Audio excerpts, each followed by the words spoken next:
사회적 이목이 집중된 사안에 대해 시시비비를 가리는 일은 매우 힘들다. 사안마다 내용이 차이가 있고 공개된 것이 전부가 아니기 때문이다. 아니면 말고 식으로 해서는 논란만 커질 뿐이다.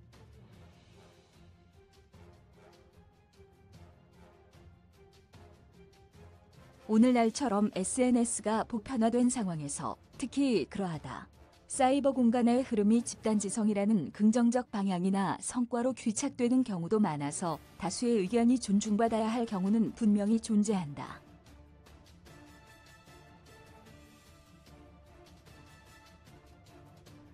동시에 객관화된 사회적 규범이나 원칙의 확인을 통해 생산적인 답안을 도출할 수도 있다. 양방향 모두 다 타당성을 지니고 있다. 이런 점을 고려해서 생각해볼 주제는 고은 시인의 복귀에 대한 시시비비다.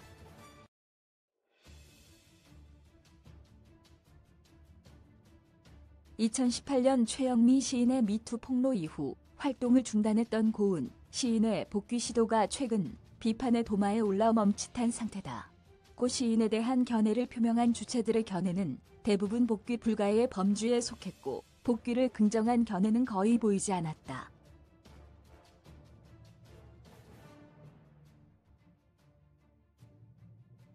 특이한 것은 그의 복귀 여부에 대한 찬반 등에 대한 논리를 표명하거나 토론 등은 찾아보기 힘들다는 점이다. 서로의 차이를 확인하거나 논리의 방향, 위치가 다르다는 식의 의견 표시가 없는 것은 무슨 의미일까? 그의 복귀 시도에 대해 공개된 견해에 다들 승복한다는 표시인가? 다른 의미가 함축되어 있는가? 침묵은 긍정의 표시로 해석하고 지나갈 일인가? 그러나 이번 사안은 사회적 이목이 집중된 것이라는 점에서 객관적으로 짚어보는 작업은 생략할 수 없다고 본다.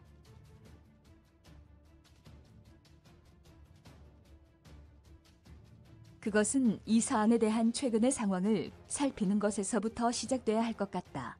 고 시인의 성추행 논란 이후 5년 만에 복귀 시도와 비판. 고은 시인의 성추행 의혹은 최영미 시인이 한문예지에 기고한 시 괴물에서 그를 암시하는 형식으로 과거 성추행 의혹을 고발한 내용을 공개하면서 시작됐다.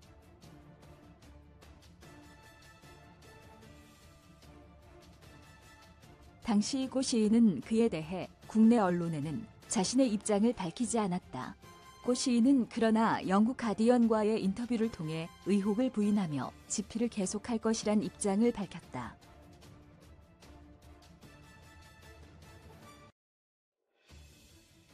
그는 나의 과거 행실이 야기했을지 모를 의도치 않은 상처들에 대해 이미 사과의 뜻을 표한 바 있지만 일부 여성들이 나에 대해 제기한 습관적 성폭력 의혹에 대해선 단호히 부정한다고 밝혔다.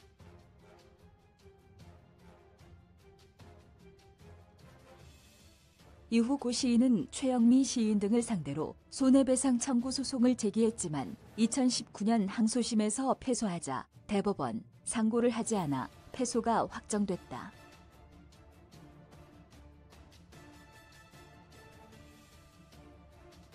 최근 고 시인이 5년 만에 시집과 대담집을 출판하고 복귀하는 모습을 보인 뒤 최 시인 등의 비판이 일었다. 고 시인에 대한 비판은 고 시인이 잘못을 시인, 사과하지 않은 이상 더 이상 문학 활동을 해서는 안 된다는 내용 등이 포함되어 있다.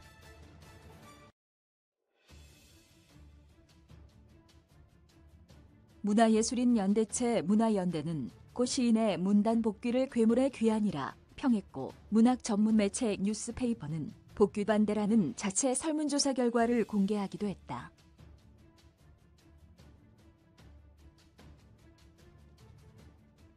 그러자 고 시인 시집을 낸 출판사 실천문학은 해당 서적의 공급을 중단하고 자숙하겠다는 입장을 밝혔다. 실천문학사는 지난 1월 20일 연합뉴스에 이번 사태에 대해 사과하고 세간의 부정적 여론에 따라 국내 모든 서점의 고은 시인 시집 주문에 불응해 공급하지 않고 개간지 실천문학도 2023년 휴관 기간을 갖겠다.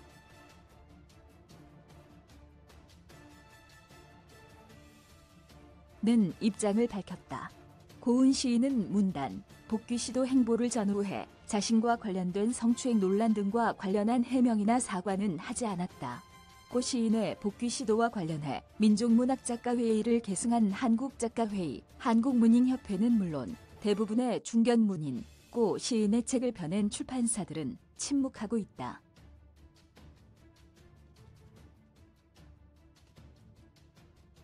이상에 축약된 그간의 경과를 놓고 볼 때 이 사안을 어떻게 접근해야 하느냐, 그리고 고 시인이 활동을 계속 중단할지 여부에 대해 논의를 해볼 필요가 있는가, 아닌가 하는 의문이 떠오른다.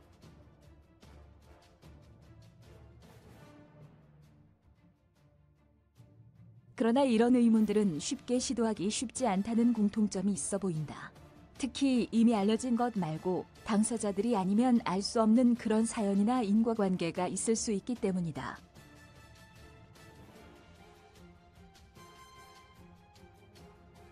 이런 한계가 있다는 점을 인정하면서도 모두가 침묵하는 상황이 더 지속되는 것보다는 최대한 조심스럽게 시도해 공론화의 발판을 만들어보는 작업이 필요하다는 점을 부인할 수 없다.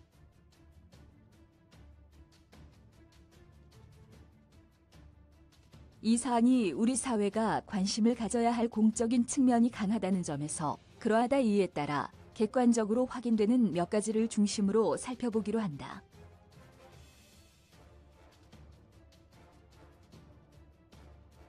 미투운동 속의 고 시인에 대한 문학적 고발, 그리고 우선 점검할 것은 미투운동 속의 고운 시인에 대한 문제제기 형식이다.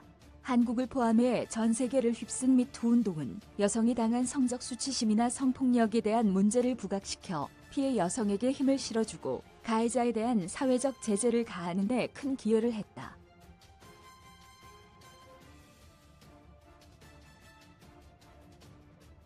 이 운동은 사회적 약자인 여성들이 혼자서 감내하기 힘든 성적 가해 행위를 사회에 공개적으로 고발하는 동기를 부여함으로써 양성평등을 앞당겼다는 평가를 받는다.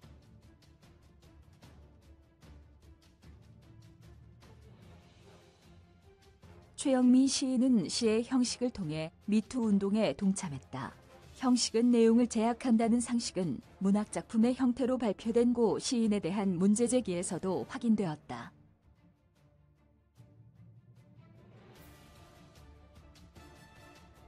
최 시인은 괴물이라는 제목의 시에서 고 시인을 괴물로 지칭하고 한 모임에서 그의 옆에 앉았다가 실크 정장 상의가 구겨졌고 다른 모임에서 고 시인이 옆에 앉은 유부녀 편집자를 주무르는 것을 보고 이 교활한 늙은이야 라고 고함치고 도망쳐 나왔다고 썼다.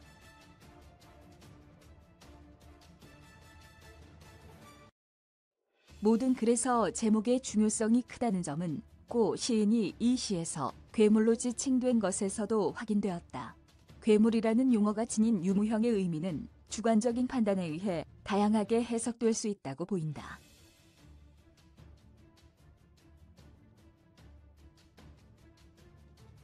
이에 따라 고 시인에 대한 문학적 고발은 미투운동 과정에서 전 사회적 관심의 대상이 되었고 그 낙인호가 또한 마찬가지였다. 그 결과 고 시인에 대한 사회적 비판은 엄청나게 컸다.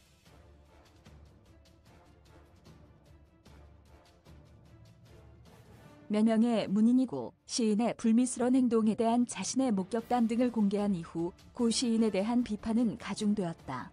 그 이후 고 시인은 국내 언론 등에 직접 발설하거나 공개석상에서 모습을 나타나지 않은 채 잠적 상태가 되었고 위에 기술한 바와 같은 소송 제기와 패소 그리고 재기 시도로 이어졌다.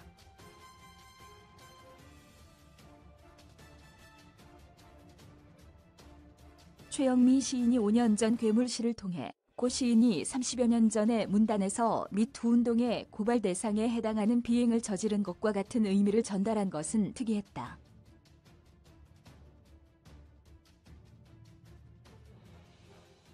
시인이 표현의 자유에 의해 자신의 감정을 털어놓은 것이라 하겠지만 괴물이라는 단어가 갖는 의미가 대단히 강렬해서 고 시인의 미투운동 고발 대상 행위가 최악의 범주에 속한 것이라는 낙인을 보편화시킨 점이다.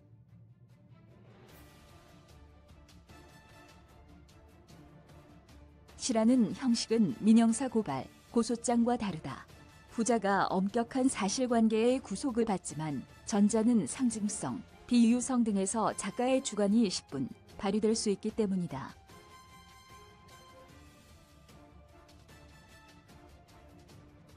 세계적으로 확산된 미투 운동은 공개적으로 가해자를 밝힌 뒤 사실관계를 엄격하게 사후에 따지게 되는 공통점을 지니고 있었다. 이런 점에 비춰볼 때 고 시인의 경우는 시 한 편이 유죄로 단죄된 결정적 계기가 된 것이란 특성을 갖는다.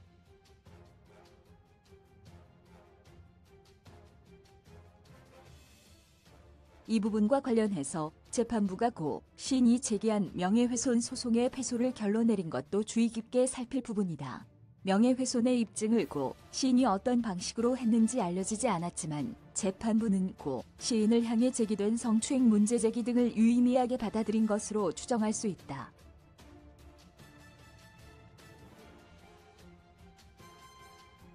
고 시인이 자신에게 가해진 미투 폭로에 대해 사과하지 않은 것에 대한 비판의 부분도 유심히 살필 필요는 있다. 그에 대한 판단은 주관과 객관의 차이가 클 수 있다는 점이 있지만 간과할 수 없는 부분이다.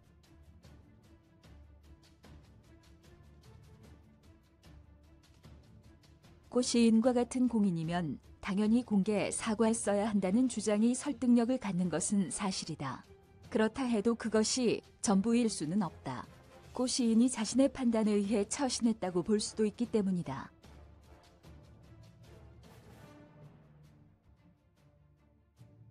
예를 들어 그는 외국 언론에 자신의 결백을 주장했고 단연간 근신한 것과 같은 모습을 보여주었다. 이는 고 시인 자신이 공인으로 지녀야 할 사회적 책무를 이행한 것으로 해석할 수도 있는 부분이다.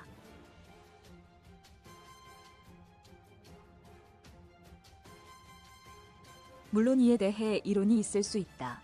문단이 침묵을 거두는 노력을 전체 사회에 보여주어야 할 때다. 고 시인이 최근 복귀를 시도한 것에 대해 상상력을 발휘해 볼 때 떠오르는 다음과 같은 의문이 있다. 고 시인은 혹시 자신이 당한 미투 운동에 해당하는 혐의에 대해 몇 년간 침묵했으니 공인으로서 감당해야 할 사회적 책무를 다했다고 생각한 결과였을까?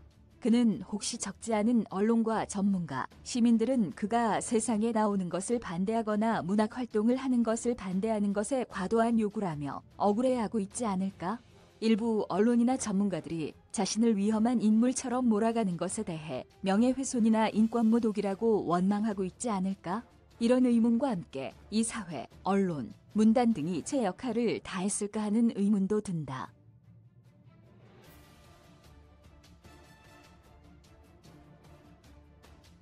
(5년) 전 고 시인에 대한 문제가 제기되었을 때 사회는 사실규명과 유사한 사례 확인 노력 등을 제대로 했어 했다. 동시에 오늘날 고 시인이 제기 움직임을 보였을 때도 적절한 역할을 해야 하지 않았을까?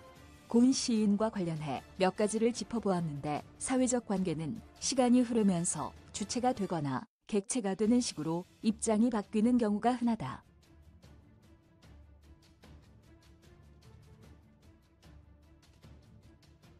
그런 경우는 흔히 공방이 벌어진다거나 공을 넘긴다, 공이 넘어갔다는 식의 표현에서 확인된다.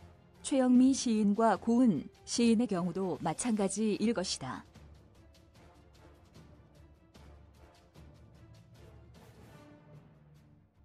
이런 점을 감안해 위에서 제기한 여러 질문에 대한 해답을 찾기 위한 노력은 생략되어서는 안 될 것이다.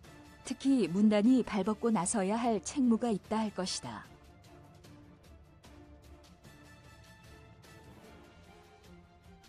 이 글은 현 시점에서 이 사안에 대한 어떤 결론을 유도하기 위한 목적은 아니다. 공론화는 어떤 형식으로든 필요하다는 점을 강조하고 싶은 취지인 것은 글 서두에서 밝혔다.